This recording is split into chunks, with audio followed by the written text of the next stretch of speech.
Hi, Jay. Hello, Peter.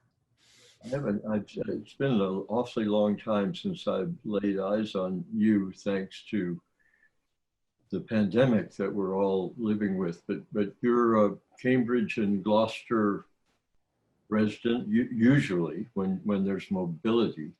Right. When I can leave my room, I'm often in Gloucester. But you are in Cambridge. And I wanted to do for our audience a brief bio.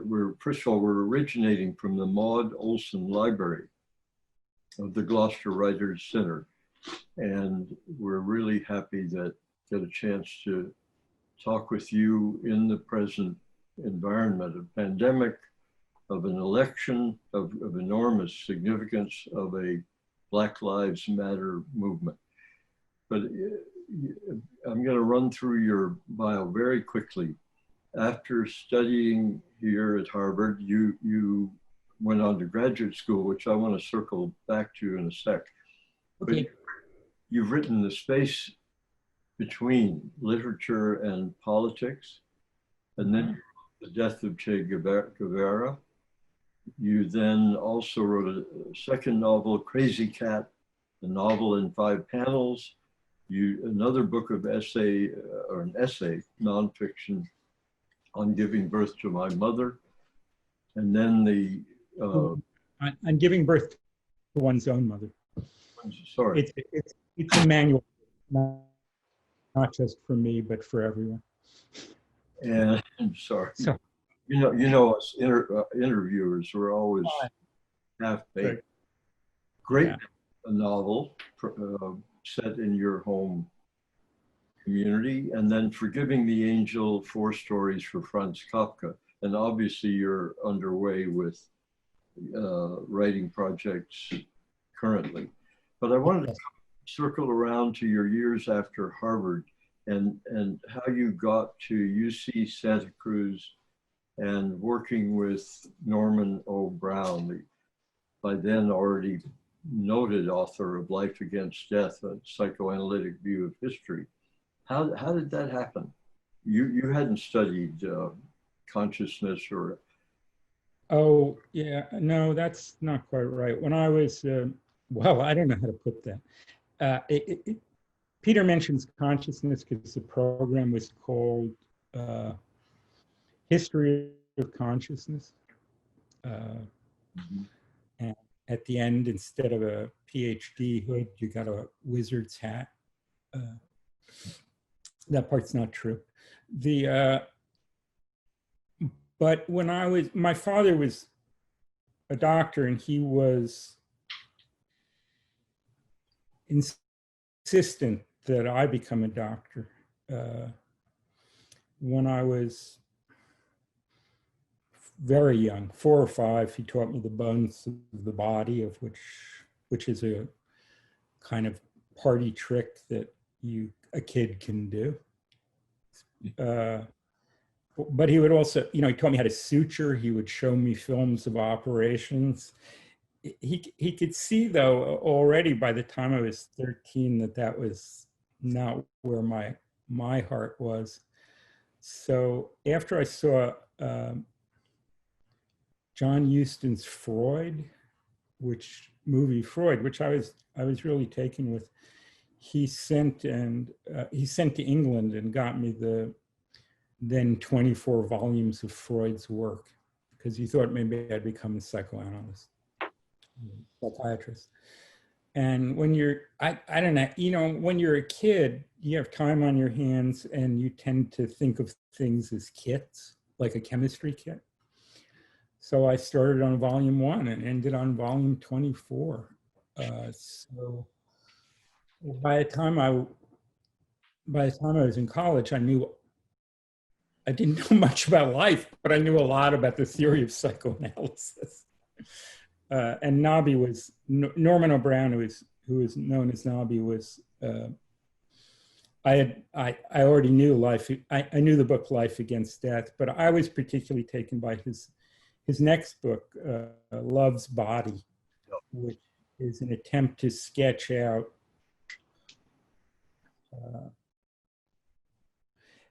Norman O'Brien and Herbert Marcuse, a member of the Frankfurt School who had immigrated to the United States and became famous in the 60s for his idea, an idea which he had formed with Brown about what liberation would be, and that it would involve a new kind of consciousness in which people took a polymorphous erotic pleasure from their work, a pleasure that involved all the different erogenous zones of the body, that, for one thing, but that was less repressed, that we would be less repressed and would be able to take pleasure in work, or allow for that work that was merely toil, we would share it, or and it wouldn't take many hours, or we could allow, as Richard Brautigan said, to be all watched over by machines of loving grace. Machines would do the work. So I won't go into the problems with that idea. I'm sure everybody listening to this has already found manifold difficulties. And by manifold difficulties, I mean lots of difficulties.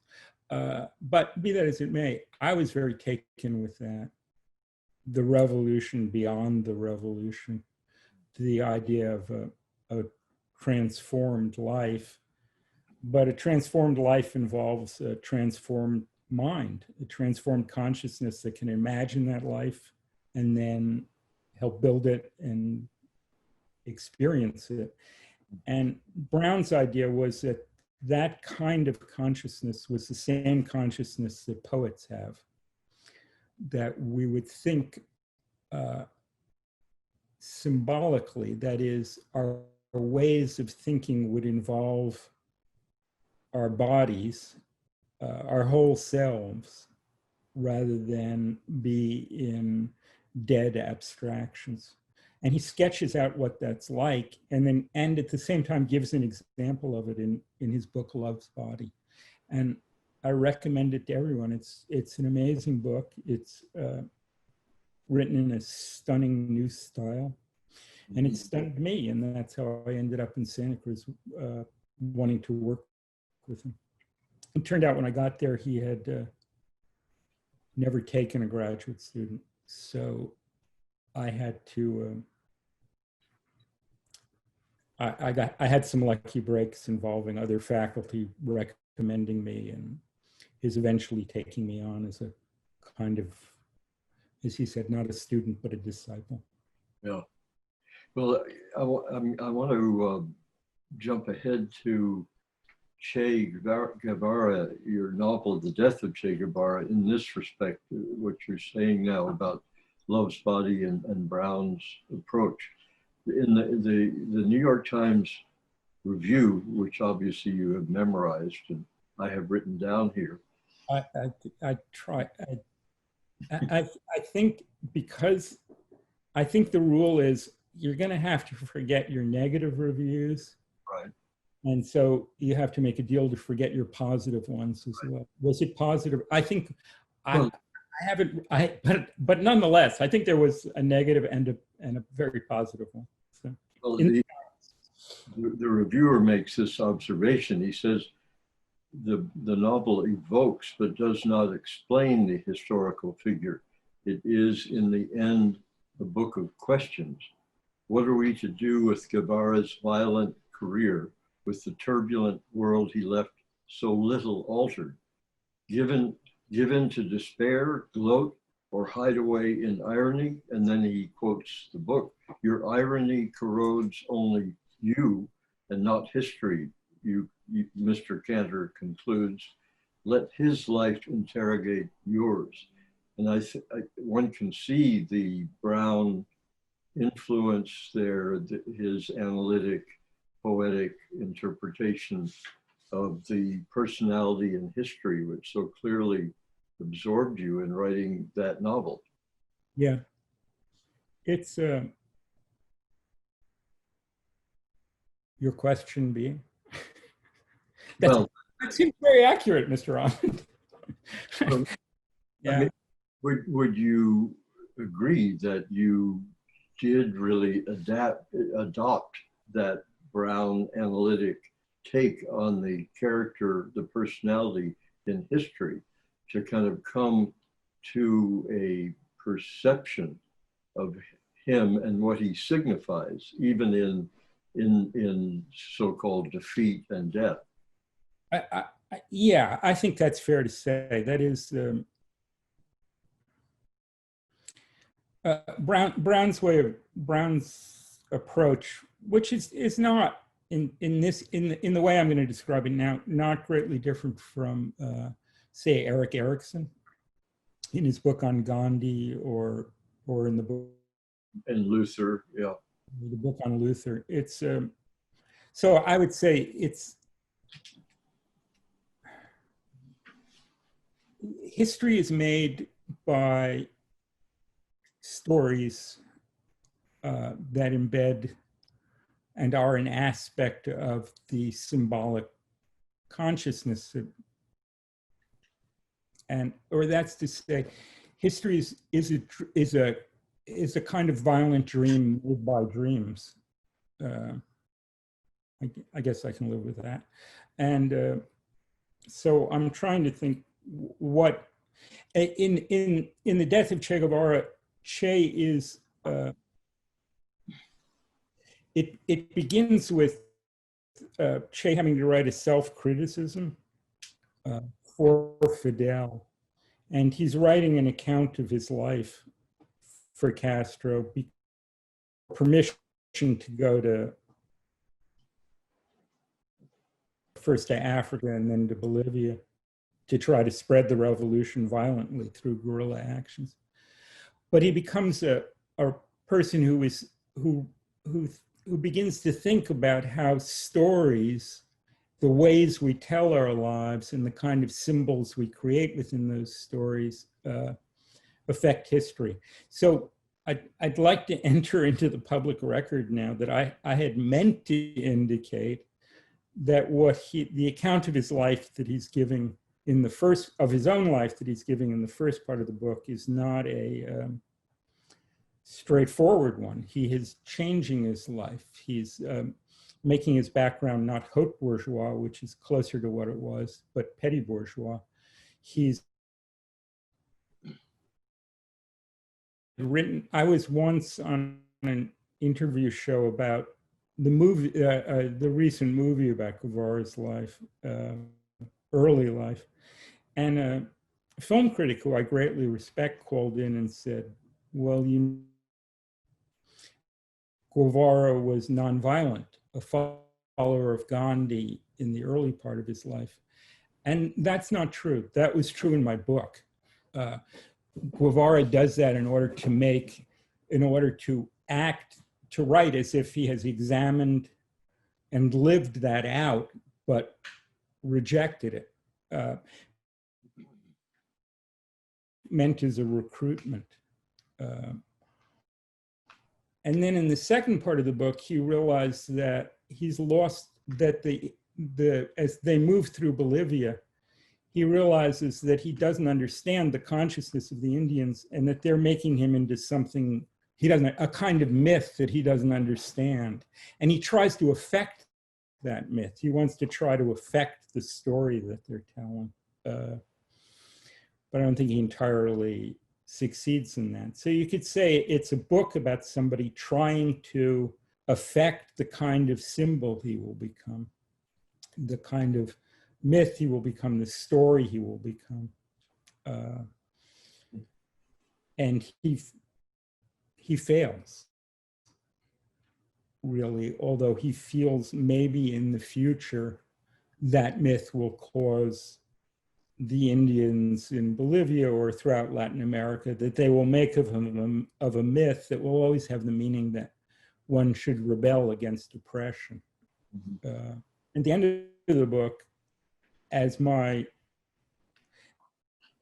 the book ends really with a series of dates and a description. And one of them is the Khmer Rouge taking over Phnom Penh and forcing everybody to leave the city. and that was for me maybe what the reviewer in the Times is talking about, the collapse of an idea of what revolution might be. And it was the idea that Guevara had. The countryside would surround the city, which would mean the countryside, the peasants would surround the bourgeois, a kind of Maoist idea, and it collapses. But the question of whether or not, or the fact, I should say, it's not a question, that people are oppressed remains. And therefore the question, what Guevara's life is for me, is the question, if people's lives, if people are oppressed, what is the path to liberation? The other thing that that the reviewer I feel gets right about all my work is it's not ironic. I'm sorry, that went on a bit, but I wanted to enter in that people shouldn't affect. It's not an exactly reliable account of Guevara's life, but I believe it's a reliable account of how Guevara would think about how he wanted his story told. And this idea. Here ended the lecture. Ask me another question, Peter. I'm really sorry that went on. No, it's very. I mean, we could think of the absurd of Trump putting himself on Mount Rushmore, and on the other hand, on a more serious idea, you're aware. You know, I'm very interested in Frederick Douglass. He was so conscious of his image. He would organize the way he was photographed. He was the most photographed person of the 19th century, and he controlled. He had the photo rights to his image, so to speak. And I think that your interrogation of Guevara sheds light on how characters in history attempt to impact the interpretation of that history. But you have to understand that, as you know I'll bet you have sometimes free associated to the elements in your own dream. Frederick Douglass can't control his image. Nor can Che Guevara, nor can Trump. These things, if they're important, they're collective creations, and the unconscious of many people will be involved in making them and in interpreting them and so on. Well, to step from mid-20th century character and focus of yours to now, is there a best and worst of our times? We are in the midst of such a kind of low grade but persistent upheaval at the moment. I don't know why it looks low grade, particularly. I think that's the kind of division of attention that comes from the virus. In other words, in the 1960s, what happened in Portland would have been the story for a month. Yeah. You know, that day, I didn't follow it closely, which is an indication of what I mean, but they took over, some protesters took over a part of the city, like the French Commune. They didn't, unlike the communards, they didn't quite know what to do with it. But that's what's happening with the demonstrations, which is to say with Black Lives Matter, I guess is to say that, is, I don't know, how do you feel? Peter, to me it feels, it almost is a confirmation of the importance and truth of dialectics. This is the single worst time I've lived through in US history, and it is also the most hopeful for me since the 60s. But I'm not participating, so I don't really know what's happening on the ground. And as I say, because of the pandemic, the political story to some extent has been, that was a vast mass movement under horrendous circumstances. And it continues. Yes. Even now. I mean, how do you feel? The same mix of hope and anticipation that this is something truly different. And what is so striking is the quick transition of the movement, the street activity after George Floyd's murder, to primary elections that reflect the power of that movement. Yeah. It's a very quick shift into another sector of society, another mode of participation. You could also say that that's, in some ways, I don't really know what happened in Portland, but I said they didn't know what to do with those streets, as if I would have known what to do with them, and I don't. But I think it's not that people haven't learned something, and one thing they learned was I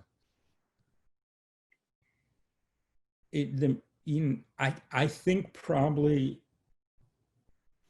what I started writing about Che Guevara when he died. Mm-hmm.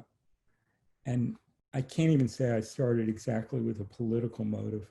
I guess I did. It had to do with understanding how imperial power of the United States looked to those outside the United States. But this hasn't been a movement about picking up the gun. This has been a movement that understands or believes, and I guess I agree with it, that went nowhere. And so, as you say, it learned from history. It moved quickly into electoral politics, and that's it. Yeah. A dicey thing, and sure to lead to compromise and dulling of the edge, but I've never been more despairing and more hopeful. That's remarkable. In a comment about Great Neck, your great and enormous novel, different times commentator wrote that your ambition is so clear that, and your avid desire to capture the American scene entire is his phrase. Your crowd of characters, each absorbed in a private drama, certain thrillingly compact episodes that stand out like a prodigy, the hankering after abandoned tradition, stern morality operating just below the surface of the narrative, and that you ardently believe in the power of fiction to bring an American moment to life. I mean, that's good. Thumbs up. Yeah. But that novel involves the civil rights movement, violence against activists, the activist bombing, revolution impulse, the trial of the bombers who were from environments that you grew up in. The main trial in the book is not of a bombing, it's of the Black Liberation Army trying to rob a Brinks truck. Which you're, as you're familiar with. So anyway, go ahead. And the Holocaust is also a significant historical presence in that novel. I mean, you're not afraid of tackling the entire, as this reviewer sort of clumsily puts it. I'm very afraid of it, but I courageously move forward. I don't know what to say. I've written about the Holocaust in Great Neck. I wrote about documentaries on the Holocaust on Giving Birth, and I find that you're taking your life in your hands when you do that. It's not just for having to confront or having to confront or decide if what you here have seen as one of the bedrock elements of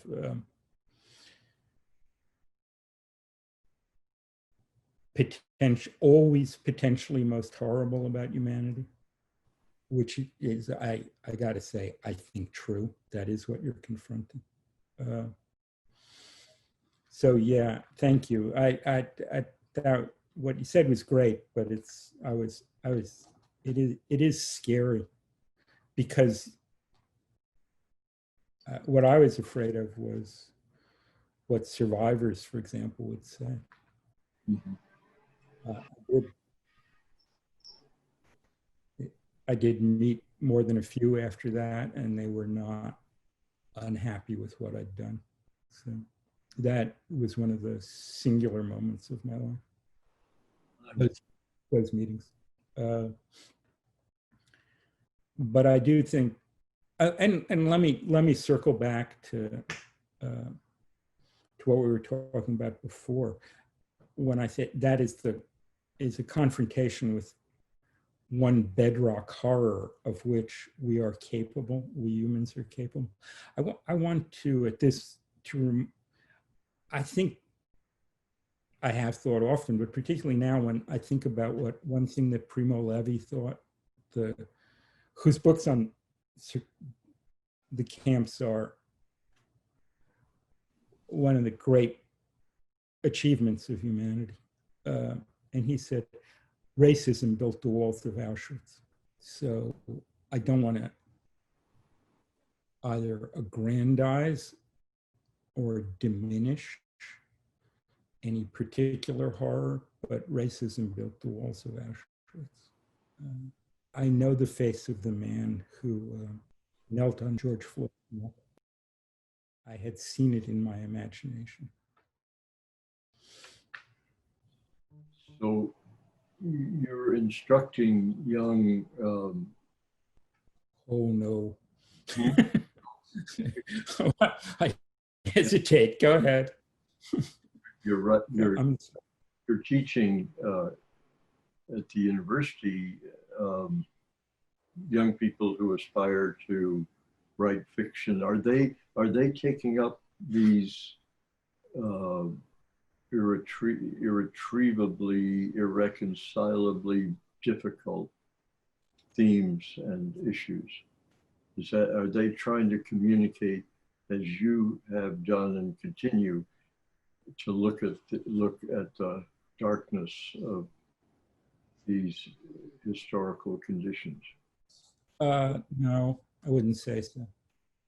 What they'll be like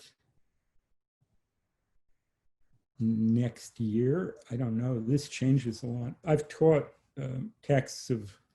I've taught books of Karl Marx over the years, over many years. And when Reagan was president,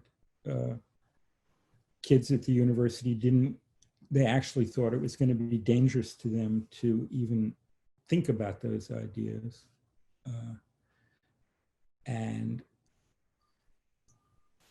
25 or so years later, there were very few people in a class of 70 people who thought capitalism would continue. Now, I'm not saying that either of those positions are right, but I don't know what students will be writing next year. I was changed by my times and formed by them, and they will be by theirs. But my experience hasn't been that those are the subjects that have most engaged them. And far. You were an activist before you began writing. I began writing when I knew that whatever my interest in psychoanalysis, I knew that I wanted to be a fiction writer from a very early age. I mean, really, I had been writing while I was an activist. And I knew that my bigger commitment in my life was to fiction making. But not that my activism was trivial or in any way insincere. But yeah, no, I'd been I was working actively against the war in Vietnam. And what did you do? What was your activity? It was college radicalism. It meant occupying a faculty meeting that was voting on whether or not to keep ROTC on campus. It was about occupying buildings. It was about larger demonstrations like the mobilizations, or in smaller demonstrations, but more militant against, for example, MIT's participation in making the gyroscopic systems for the helicopter platforms that were used in Vietnam at the what were called the instrumentation laboratories at MIT. It was nonviolent sit-ins. I wasn't involved with the kinds of mostly small-scale violent things that went on, nor was I somebody militantly nonviolent. Actually, the first time that a policeman picked me up and threw me to the side of a wall, I realized I was not a nonviolent person. I was just somebody who thought that there were more guns on the other side. Yeah. Nonviolence is a very hard discipline, and finally has to have, I think, something of a religious dimension. I admire those who can do it. Anyway, but my main activity, you asked what my main activity was, poster making. Mm-hmm. Was writing and silk screening posters, and I'm very proud of the work that I did then, and it's probably my most widely published work. It's my most widely published work is a strike poster that I did at Harvard called "Strike for the 8 Demands," and if you Google it, you'll find it, and then you'll find us. But here's a weird thing about the world. So it's Strike for the 8 Demands, since we were trying to close down Harvard for a while. We had a series of 8 demands for why it should close down, and Harvard was on strike at that time. But in one of them, and then later, Harvard, under the auspices of the Kennedy School of Government, had a reunion and a display of the posters at their library. And I gave a talk. I mean, I gave a reminiscence of that time at Harvard to the people who had participated in the strike, most of whom had gone on to lead wonderful and political lives, trying to change America in different ways, including towards greater racial justice. Anyway, one of the things I said in Strike for the 8 Demands was, strike because there's no poetry in your lectures, and strike because they're trying to squeeze the life out of you. And then there was a while when I became a professor, and I thought, what if one of my students came to me and said, "Excuse me, are you trying to squeeze the life out of me?" And I would have to say, not intentionally, but probably, yes, I'm participating in doing that. Why don't you get together with other students and stop me? And organize to stop that happening. So I think the sentiment is still, that was a Marcusean or Brownian sentiment. Yes. I guess. Anyway, so yeah, I was active, but I was mostly active as a poster maker. We did a lot of posters. It was, Random House was doing a book on art or a reader on the movement. And I pretended that I had copyrighted my poster so that they would have to pay something to my imaginary collective, which was called Cambridge Power and Light.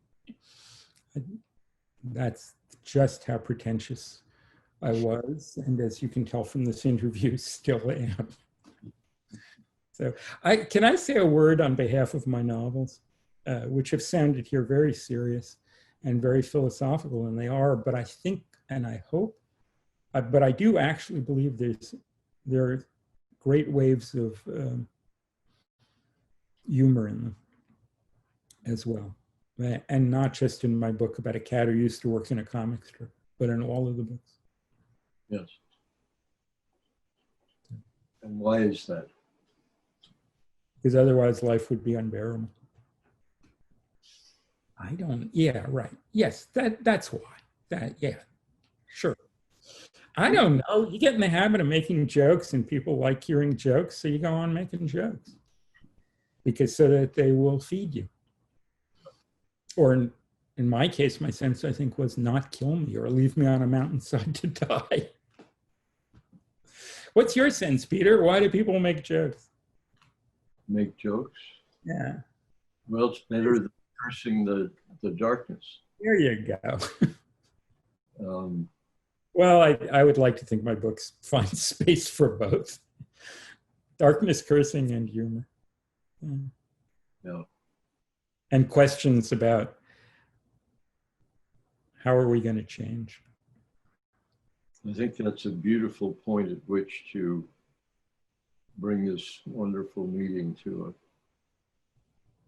at least to a recess, and then we'll meet again and continue this conversation over a virtual single malt. A virtual single malt sounds absolutely dreadful, but why don't we each pour an actual glass and then drink it? Yeah. Good idea. Okay. Pleasure. It really a pleasure seeing you. You look very well. Thanks.